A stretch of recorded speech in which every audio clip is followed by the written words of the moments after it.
민주당 김한길 대표와 안철수 새정치연합 중앙운영위원장이 정당 공천 폐지 문제를 논의하기 위해 만났습니다. 여야는 그동안 쟁점이었던 검찰 개혁안에 대해 합의점을 찾으면서 국회가 정상화됐습니다. 국회 취재기자 연결합니다. 김대근 기자. 네, 국회입니다. 네, 김한길 대표와 안철수 위원장이 조금 전에 만났다고요? 네, 그렇습니다. 조금 전인 오후 4시에 민주당 김한길 대표와 안철수 새정치연합 중앙운영위원장이 민주당 대표실에서 만났습니다.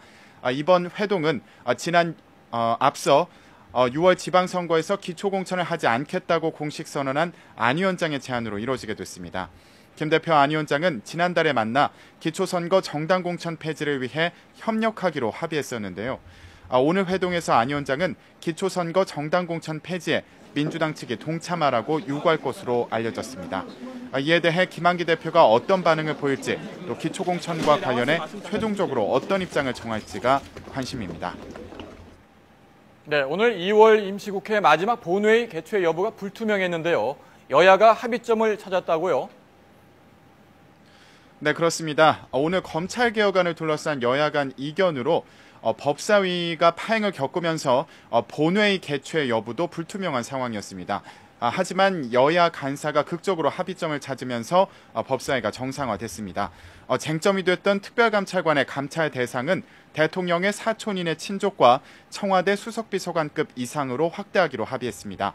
또 상설특검의 수사 대상과 수사 범죄에는 제한을 두지 않기로 했고, 특검 발동 요건을 국회 재적의원 과반수로 정했습니다.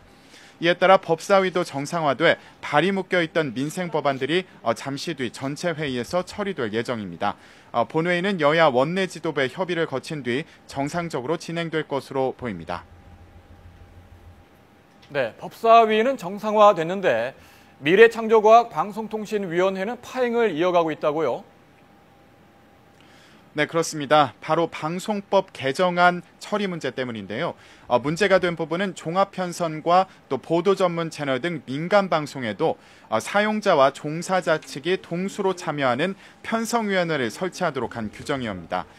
새누리당은 당초 이 규정에 합의했지만 실제 민간 방송에 적용될 경우 지나친 규제로 작용할 수 있다고 판단해 재검토할 것을 요구하고 있습니다.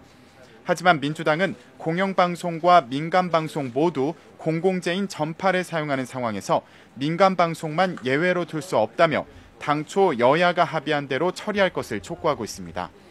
이와 관련해 해당 방송사들은 민간방송의 편성권을 규제하는 것은 위헌적 요소가 있고 방송사 내부 갈등을 키울 수 있는 등 부작용이 우려된다며 반발하고 있습니다.